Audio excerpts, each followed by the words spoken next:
Depuis des siècles, le chiffre 13 intrigue, fascine, et parfois fait frémir.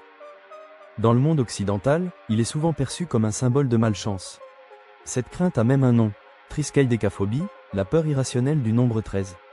Elle plonge ses racines dans des croyances anciennes. Lors de la scène, Judas, le traître, était le 13e convive. Et le vendredi 13 octobre 1307, les Templiers furent arrêtés massivement par le roi de France. Une date devenue symbole de tragédie.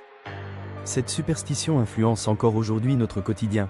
Certains immeubles n'ont pas de 13e étage, des compagnies aériennes suppriment la rangée 13, et certains hôtels évitent soigneusement la chambre numéro 13. Et pourtant, le 13 n'est pas mal vu partout. Chez les Mayas, il représente un cycle sacré de 13 jours.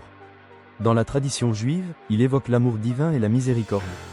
En Italie, c'est le chiffre 17 qu'on redoute. Le 13, lui, est plutôt vu d'un bon œil. Les anecdotes ne manquent pas. Le compositeur Arnold Schoenberg, triskaïdécaphobe notoire, est né un 13, et mort un vendredi 13 à 76 ans.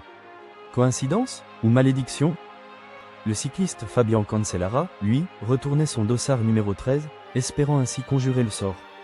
Et en Irlande, pour ne pas effrayer les acheteurs de voitures, les plaques d'immatriculation de l'année 2013 ont été modifiées pour ne pas commencer par 13.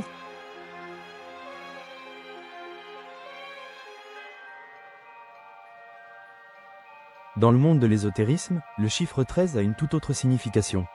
Il symbolise la transformation, la renaissance. En numérologie, il représente la fin d'un cycle et le début d'un autre.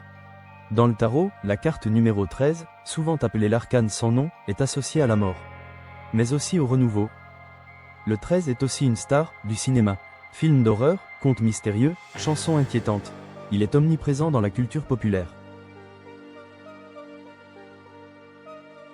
Vendredi 13, le 13e berrier, autant d'œuvres qui jouent avec nos peurs, nos superstitions et notre fascination.